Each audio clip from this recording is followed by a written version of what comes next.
Hi guys! Welcome back to my YouTube channel. Ako pala si Jericho de los Santos, ang messman na nakabakasyon ako ngayon guys. Bakasyon muna tayo. Now, lagpas 1 month na rin ako dito na nakabakasyon.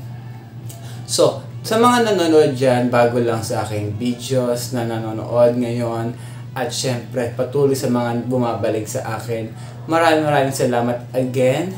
At sa mga hindi pa natatanggap dyan, sa mga natanggap na maraming salamat dahil bumabalik ka pa rito sa video ito. Sa mga natulungan kong kung paano yung proseso, kung paano yung mag-apply, advice. So guys, sa mga baguhan dito, ang advice ko naman, tsaga-tsaga lang at apply lang talaga. So yung topic natin for today is, madali nga ba matanggap bilang isang messman? Ano yung mga diskarte na pwedeng matanggap bilang isang messman? Di ba wala kang experience, zero experience ka, or ano yung trabaho mo, tapos iba yung trabaho mo pala, tapos mag-apply ka ng messman sa barko. So, ito na yung reason na gumawa ko na itong video, itong topic na to, dahil based sa aking experience. Number 1 na strategy paano matanggap sa sa messman is patient.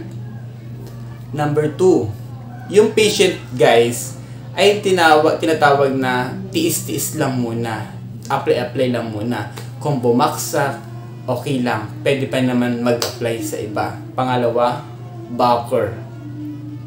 Yung backer kasi guys, kahit wala kang experience, pero hindi talaga nawawala sa iba yung backeran sa mga company na may mga kilala na, sa mga mataas yung position. Ako kasi hindi ako galing backer eh.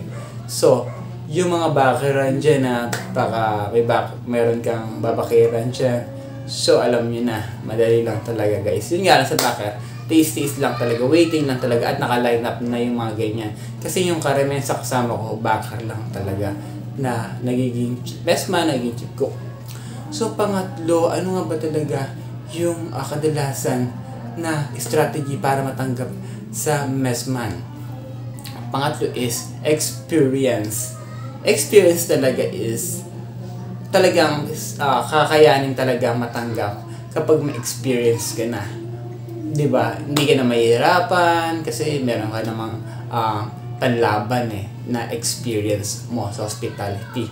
Yung pang-apat, ano nga ba talaga yung kailangan gawin? Ito naman, sa mga nakapag-aaral ng Maritimes, yung kailangan nilang gawin, based lang to sa mga nalalaman ko, is on-the-job training. Mag-on-the-job training ka sa mga manning agency.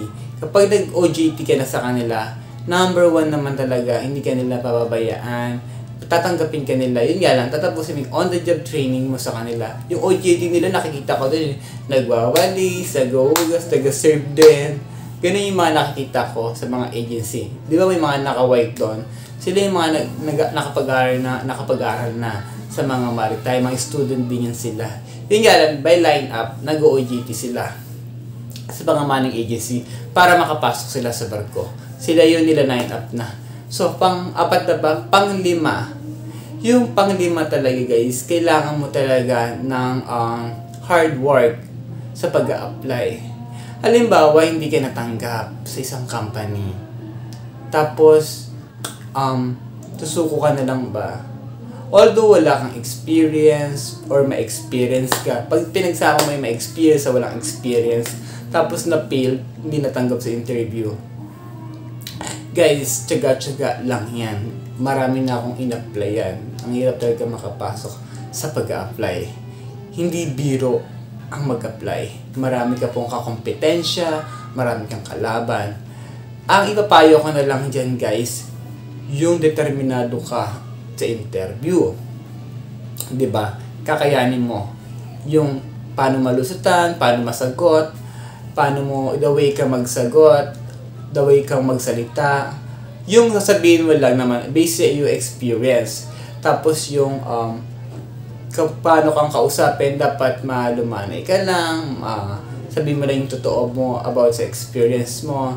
Tapos maging smiling ka, be honest lang sa mga salita at interview. Pang-anim, ito na yung kailangan mo talaga sa kapag strategy sa pag-apply ng next month. CV resume. Bakit sinasabi ko tong CV resume? Kailangan ba talaga maayos na maayos? Although marami akong na-failed sa CV ko, resume po. Sabi ko, ano ba talaga yung CV? Ano ba talaga yung resume? Iisa lang naman yung sabi ko. Yung resume, yung CV pala, yun pala yung CV. Kasi pag gumagawa akong resume, 3, 4, 3, ganun. 3 papers yan. Ayun pala yung CV, isa lang. Yun yung mga tips of idea ko, guys. Kapag nagawa mo ng maayos yung CV mo, sa CV kasi may apps lang naman. Apps. Ipinutin mo lang yung hanap ka lang sa CV, yung apps, pwede mo na gumawa ikaw ng CV doon. Tapos lagay mo lang details mo doon kung saan na siya mag-accurate sa iyong resume na parang resume siya pero CV na yung lalabas. Lahat ng details mo lang, work experience, lalagay mo lang doon sa type. Basta subscribe ka dito, sasabihin ko kung ano yung CV na apps at kung paano siya gawin. So guys, maraming salamat, hanggang dito na lamang. Sana yung mga tips of idea na yan ay magawa nyo at tsaga-tsaga lang, makakasampa ka din. Parang katulad ko na nagtiwala ko sa sarili ko. Ay, ang sarap pala. So yun lang guys, maraming salamat. Thank you.